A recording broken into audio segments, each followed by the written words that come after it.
हमारा planet earth गैसों की एक बड़ी इनविजिबल ब्लैंकेट से ढका हुआ है। ये ब्लैंकेट को हम एटमॉस्फेयर कहते हैं। ये एक डेलिकेट लाइफ सस्टेनिंग एनवेलप है जो हमारे पैरों के नीचे की जमीन से लेकर स्पेस के एकदम किनारे तक फैला हुआ है। इस गैसीय शील्ड के बिना लाइफ जैसी हम जानते हैं वो एग्जिस्ट नहीं कर सकती। ये हमें सांस लेने के लिए हवा देता है, वो कीमती ऑक्सीजन जो हमारे शरीरों और अनगिनत जीवों को एनर्जी देती है। लेकिन इसका रोल सिर्फ हवा देने से कहीं ज्यादा है। यह हमारे प्लैनेट का प्राइमरी डिफेंस सिस्टम है, एक मल्टी लेयर्ड गार्डियन जो हमें आउटर स्पेस के हार्श एनवायरनमेंट से बचाता है, हमें सूरज के सबसे हार्मफुल रेडिएशन से शील्ड करता है। हमारी जर्नी एकदम नीचे से शुरू होती है, अर्थ की सरफेस के सबसे करीब वाली लेयर में, ट्रोपोस्फियर में। ये हमारा घर है। ये वो लेयर है जिसमें हम रहते हैं, सांस लेते हैं, काम करते हैं और खेलते हैं। हर पहाड़ जिसे हम चढ़ते हैं, हर पेड़ जो उगता है, हर जानवर जो घूमता है, वो इस हलचल भरे डायनेमिक स्ट्रैटम के अंदर मौजूद है।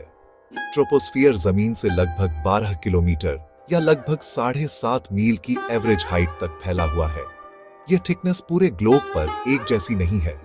यह इक्वेटर पर ज्यादा मोटी होती है, 16 किलोमीटर तक ऊपर उठती है, और ठंडे पोलर रीजन्स पर पतली होती है, जहां यह सिर्फ 8 किलोमीटर हाई तक पहुंच सकती है।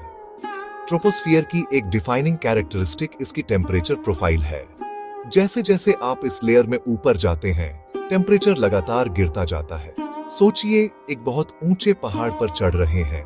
हवा जितनी ऊपर जाते हैं उतनी ठंडी और पतली होती जाती है। ये कूलिंग काफी प्रेडिक्टेबल है। हर 1000 मीटर की अल्टीट्यूड पर लगभग 6.5 डिग्री सेल्सियस घटती जाती है। ये टेम्परेचर ग्रेडियंट हमारे वेदर का इंजन है। सरफेस से गर्म हवा ऊपर उठती है, ठंडी होती है, और उसकी नमी कंडेंस होती है, जिससे वो क्लाउड्स बनते हैं जो हमारे आसमान में तैरते हैं।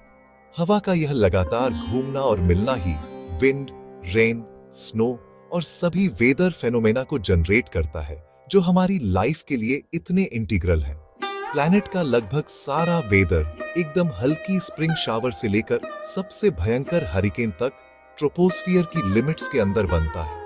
इसमें एटमॉस्फियर के टोटल मास का लगभग 75% और इसके लगभग सारा वाटर वेपर होता है। कमर्शियल एयरलाइनर्स आमतौर पर ट्रोपोस्फियर के ऊपरी हिस्सों में उड़ते हैं, इसकी बाउंड्री के ठीक नीचे, ताकि स्मूथ एयर का फायदा उठा सके और नीचे घूम रहे सबसे बुरे वेदर सिस्टम्स से बच सके। ये लेयर असल में वो स्टेज है जिस पर डेली लाइफ और डेली वेदर का ड्रामा चलता है। ट्रोपोस्फियर में एयर कंपोजिशन